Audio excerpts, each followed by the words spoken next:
Welcome to �CareSmarts 360 on Air, a home care podcast. I'm Erin Cahill, Account Executive at �CareSmarts 360. In the age of digital health records, home care agencies are on the front lines of a critical battle, cybersecurity, with a growing reliance on remote care delivery and the storage of mountains of sensitive patient data. Robust cybersecurity measures are no longer a luxury, but a necessity. These protect patient privacy. Home care agencies collect a wealth of sensitive information, including medical records, financial details, and personal identifiers. A data breach can have devastating consequences for patients, leading to identity theft, fraudulent medical claims, and emotional distress. Strong cybersecurity protocols like encryption and access controls minimize the risk of unauthorized access, keeping patient data safe and secure. Enhanced cybersecurity protects operational efficiency. Cyber attacks can disrupt critical systems, hindering communication between caregivers and patients, delaying medication deliveries, and jeopardizing care schedules. Implementing cybersecurity measures like network security monitoring and regular system updates minimize downtime and ensure smooth operations. Investing in cybersecurity is not just about protecting data, it's about protecting the well-being of patients, the smooth operation of the agency, and ultimately the trust that underpins successful home care services. Today, we have on the panel Steve Vlok, founder and CEO at 𝐒𝐡𝐨𝐤, a secure and free messaging app for care teams. Steve has over 8 years of experience in the industry and aims to improve care delivery through better communication between all involved in the caregiving process. Welcome to the podcast, Steve. Thanks, Erin. Yeah, great to be here, and thanks for having me on. Absolutely. So I'll jump right into it. In what ways can robust cybersecurity measures minimize disruptions caused by cyber attacks? So, main thing really is I mean, I'll kind of go back to the basics. So we see cybersecurity as being an ongoing process. So threats are always changing. Things are getting more and more advanced, and to have defenses in place day to day that you're kind of using, living and breathing, but that are built into your workflows is really important. So, in our space, the communication healthcare is really, really critical. So being able to communicate easily with your team members, being able to easily communicate with your patients and families is something that's just expected now. So to have those systems sort of have compliance built into them is really, really important. And that you don't want to have to think about that as an end user. So it's got to really be happening in the background and be easily updated and easily accessible. And it's got to feel just like using a regular tool. So I think cybersecurity and the advancements in it are going to start seeing way more automated processes. So we're seeing kind of like a growth of AI in cybersecurity, and really the background activity monitoring things closely, while the end users can just focus on what they do day to day, which is just using the solution and knowing that it's safe. So that's sort of where I think the industry is trending. Yeah. And how can increased cybersecurity training for staff contribute to a more secure environment within a home care agency? So the training is really just about raising awareness. So the big challenge is sort of educating the caregivers or the clinicians on what cybersecurity best practices actually are and being able to implement those in reality. So, it's about being able to identify, phishing attacks or things that are not real, or being able to sort of distinguish a colleague talking to you versus a bad actor. And there's really good training material out there now that makes it really easy to implement within organizations. But I think it's really about this being an ongoing thing. So we see a lot of in the past, a lot of legacy sort of solutions would be, they'd train their staff maybe once a year, and they have this like compulsory training day, and everyone kind of does it and they get excited about it, but then they just forget about it. And so it's really easy for a bad actor to come in and sort of take advantage of that. Cybersecurity being like an annual thing, and what we see is it's really got to be something that's thought about day in, day out, and constant reminders, constant training around what to expect and what to look out for. And I think from our perspective anyway, being able to bake that training into just regular processes is really important. So being able to flag things as suspicious, or having a champion within the organization that kind of understands this is really the key to making sure people are aware of the risks. Right. And how can home care agencies ensure the cybersecurity practices of third-party vendors that they work with? So, key one here is just to look for compliance standards being met. So, we as a vendor that operates in a really heavy compliance space, I'll give us as an example.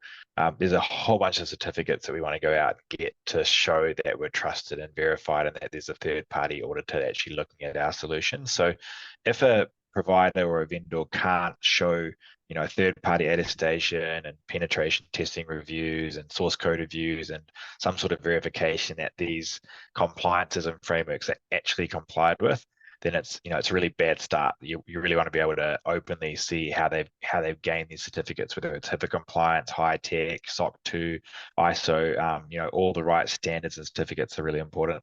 And that's become just common practice now. I think to be in the healthcare or home care space and not have those standards is, it's just, you wouldn't use a solution like that. So that's sort of the thing to look out for.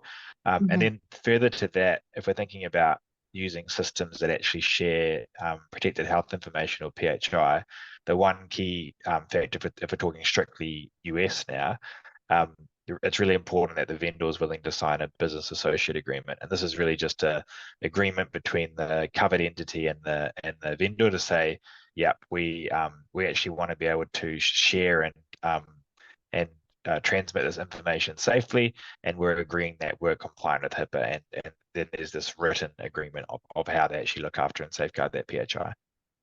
Right.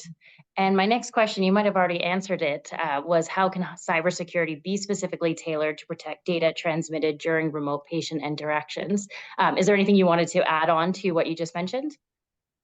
Yeah, so I'll use our tool as an example. So what becomes really difficult when you're not just talking internally in an organization is being able to verify the other users or the other participants in this communication, as an example. So you want to be able to verify the end user, so whether that's like an identity verification or some sort of other verification entry point. So thinking about, if you send a link out for someone to join, maybe there's two-factor, there's maybe another thing that they know or a code that they put in or something to just verify an extra layer of security that it is in fact that person that you're connecting with. And then the other part too is you really want to make sure that whatever encryption standards and protections that you're using, make sure that that data doesn't stay on any consumer devices or remote devices, that it's actually just being used in that one session. And then you've got the ability to kind of revoke any access or anything post the consult or post that communication. So I'll give the 𝐶𝐤 example. We're a HIPAA compliant messaging app. We can be used internally within organizations or across organizations, or even with the patient and the families. And the key things that we look out for is we verify their identity of not only the clinician, but also the family and the patients.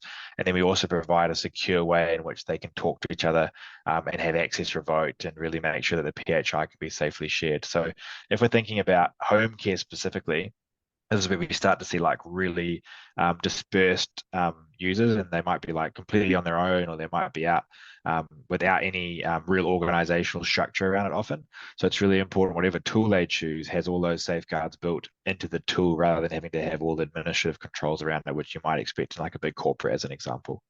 Right. Are there cost-effective cybersecurity solutions available that cater specifically to the needs of smaller home care agencies, making robust protection attainable for all players in the field? It's definitely something that we're seeing as a bit of a work in progress. Like it's definitely a lot of the traditional cybersecurity firms and processes are really tailored at big corporations, where I guess in reality that's where the big licenses were, and that's where the revenue was available for these bigger firms to go after. And what we're seeing now that's changing all of that is really software is becoming a lot more accessible and cost effective to run because of the cloud. And the second point is we also have subscriptions. So like SaaS is pretty normal now. We're not having to lock into big contracts and have upfront costs. So the subscription model is becoming a lot more common, and that's something that we play into as well. So for us, it's all subscription model. You can pay monthly or annual. There's a discount to go annual, as an example, for us. And as long as the provider or the client is getting value out of the solution, they would keep using it and they keep paying, but they can exit at any time. So there's a really low cost to entering this space now. And the other thing too is we find that you simply can't afford not to have good cybersecurity practices. So if you think about the if you don't, and what can go wrong. Firstly, you have the fines and the legislation around HIPAA. So, for example, there's civil penalties, there's really large monetary fines if something goes wrong in terms of a breach. And the second thing, probably the most important, even more than the financial damage, is really the reputational damage. So it only takes, one or two very small incidents for all of a sudden your client base to lose trust in you as a provider. If they can't trust you with your data, how are they going to trust you to actually care for them and look after you? So that's really what we're seeing is really important. And probably the last point is with a lot of the sort of AI things coming to light, we're really seeing the ability for AI to kind of bring down the cost of delivering cybersecurity to small organizations, because we automate a lot of things and it requires a lot less resource from people, so to speak. Right. Yeah, no, that's a great point. Well, thank you so much, Steve, for sharing these insights. I'm sure most queries about how increased cybersecurity benefits home care were addressed today. And to you, my wonderful audience, thanks for tuning in. Until the next episode, this is Erin Cahill signing off.